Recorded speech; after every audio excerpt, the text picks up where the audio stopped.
조갑제 TV 시청자 여러분 안녕하십니까? 2024년 4월 7일 오늘은 신문의 날입니다.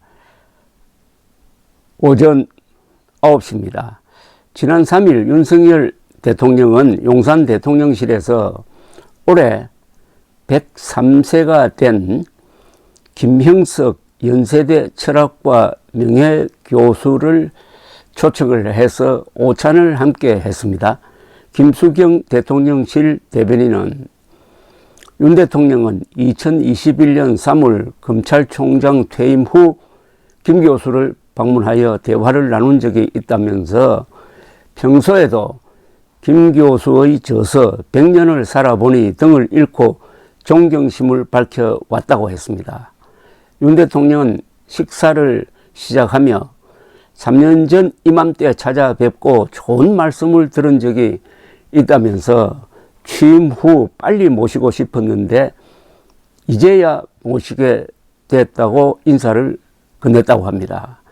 김형석 교수는 지난 2년간의 윤석열 정부의 정책들을 언급하며 특히 한일 관계 정상화는 어려운 일인데 정말 잘 해내셨다고 평가했다는 겁니다. 그리고 소득 주도 성장, 재정 포퓰리즘, 탈원전, 집값 폭등 및 보유세 폭탄 등 문재인 정부 정책을 지적하며 지금까지는 윤 대통령이 전 정부의 실정을 바로잡는 데 애쓰셨다면 총선 후에는 자유민주주의의 가치를 여러 분야에서 제대로 실현했으면 좋겠다고 충고했다고 합니다.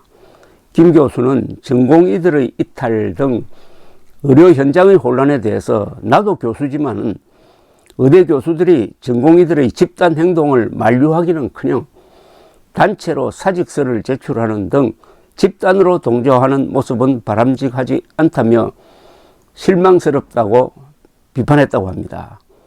식사를 마친 윤 대통령은 김 교수에게 대통령실 내의 집무실, 정상회담장, 국무회의장 등을 안내하며 그간의 활동을 설명했습니다. 김 교수는 청와대에 가본 적이 있는데 용산 집무실이 더 나은 것 같다면서 청와대는 굉장히 갇혀있는 느낌이었는데 용산은 탁 트인 열린 공간이라 마음에 든다고 했습니다. 이에 윤 대통령은 참모들과 한 건물에 있다 보니 늘 소통할 수 있어서 좋다고 답했다고 합니다. 김 교수는 논란이 많은 의대 정원 2,000명 늘리는 문제와 청와대 이전에 대해서 대통령 편을 들었다는 이야기입니다. 그런데 이건 어디까지나 청와대가 아닌 대통령실 이름이 없으니까 가끔 청와대라고 하기도 합니다. 대통령실 측의 브리핑입니다. 실제로 두 사람이 어떻게 이야기가 전개되었는지 하면은 그건 뭐 녹취록을 만들었는지 모르지만은 그걸 봐야 합니다. 또 김형석 선생의 말을 들어봐야 합니다. 어떻게 보면 일방적 발표였습니다. 왜곡되거나 누락되거나 해설 가능성을 배제할 수 없습니다. 그러나 어쨌든 2,000명 정원 문제 청와대 이전에 대해서 논평을 했다는 것은 논란이 있는 사안에 대한 논평이므로 이것은 또 다른 논란의 대상이 될 수밖에 없습니다. 저는 청와대 본관 앞에 서서 광화문과 남산 쪽으로 보면서 탁 트인 느낌을 받았습니다. 김형석 교수와는 반대 느낌을 받았습니다. 청와대는 지대가 높은 데다가 뒤로는 북악산이 있고 앞으로는 서울 시내를 내려다보게 되어 있어 뒤로 돌아보지 않는 한 기본적으로 탁 트인 시야입니다. 흔히 청와대가 구중궁궐이었다고 그러는데 그것은 경호상 그런 거지 그 지대는 결코 고립되거나 폐쇄된 지형이 아닙니다. 뭐 청와대 가보신 분들 많으시니까 잘 아실 겁니다. 그런데 윤석열 대통령도 사석에서는 국방부 청사였던 용산 대통령실 건물에 대하여 불만을 토로한다고 합니다. 외국 정상들에게 보여줄 게 없다는 등 건물의 품격이 떨어진다는 식의 이야기를 한다고 합니다. 직접 들었던 한 측근으로부터 전해 들은 이야기입니다. 그래서인지 윤석열 대통령은 요사이도 청와대의 상춘제 영빈관 시설을 자주 이용합니다. 옮긴 지 3년째인데 용산 대통령실의 이름도 짓지 않고 있습니다.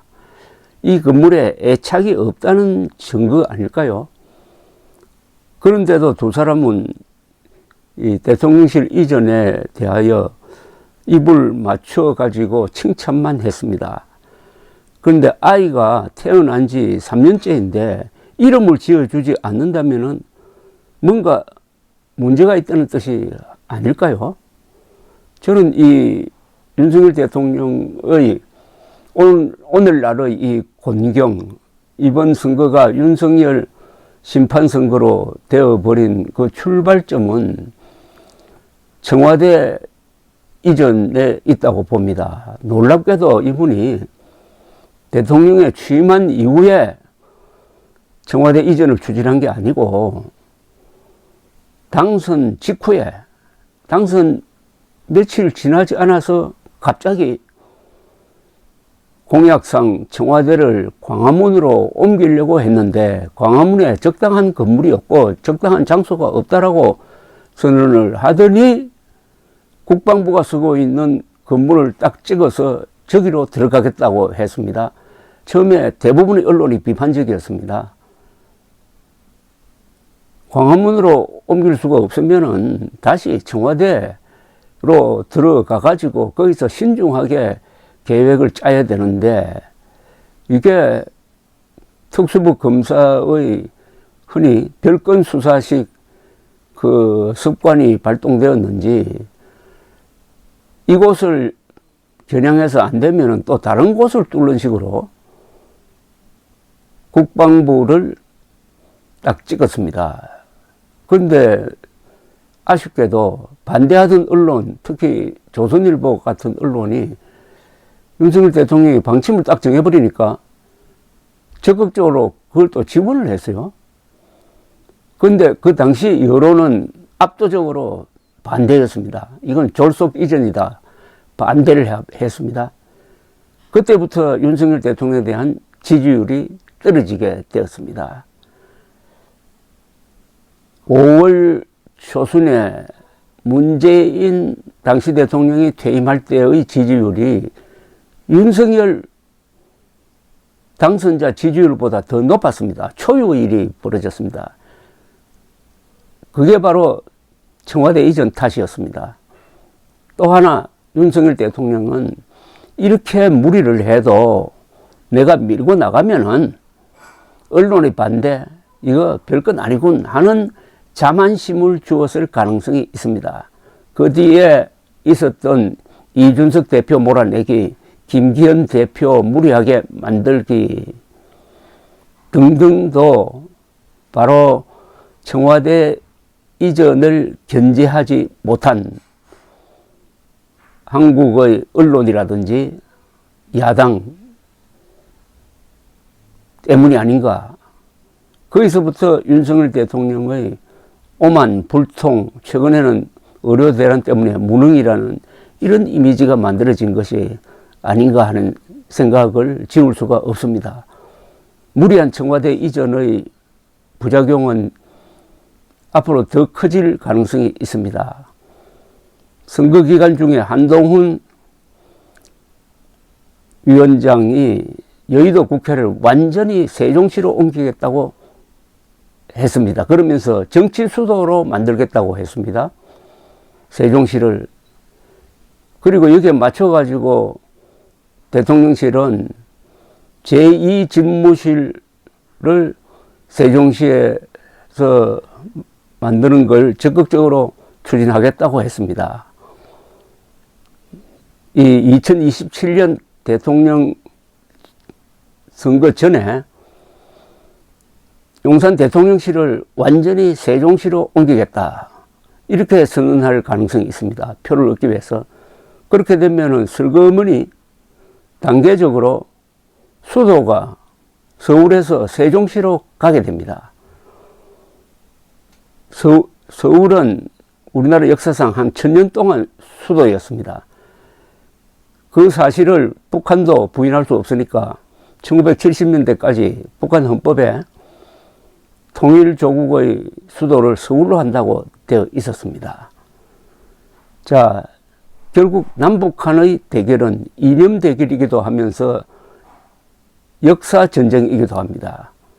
어느 쪽이 민족사적 정통성이 있느냐를 따진다면 당연히 대한민국이죠. 그 이유 중에 하나가 1000년 동안 수도였던 서울, 세계적 대도시 서울의 힘입니다.